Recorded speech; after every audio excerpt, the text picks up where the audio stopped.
una yung tubig eh. O, tapos sa kasada may tubig na. Una siguro yung tubig bago yung kasada. Kasi wala naman ibang hahalo yan. Pero yung tubig na yan, kung saan sila nakakuha nung araw.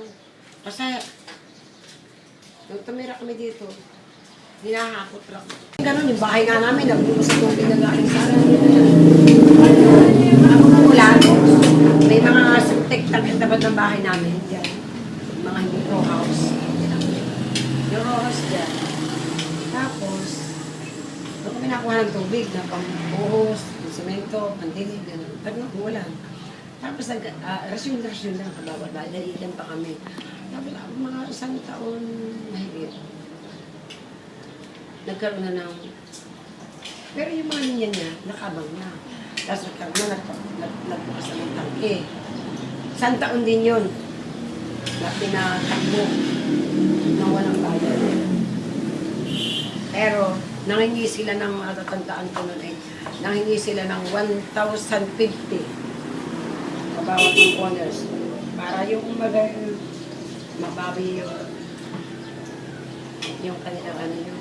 Kumakatak lang siguro sa 50 pesos sa buwan yun. Sa parang basta ba? Yung iba nagbayad, nagbayad, yung iba. Ang head ng tubig. Ako chairman ng tubig. Tapos may 6 akong tao. Yung 6 na po yun. Mga maintenance yun.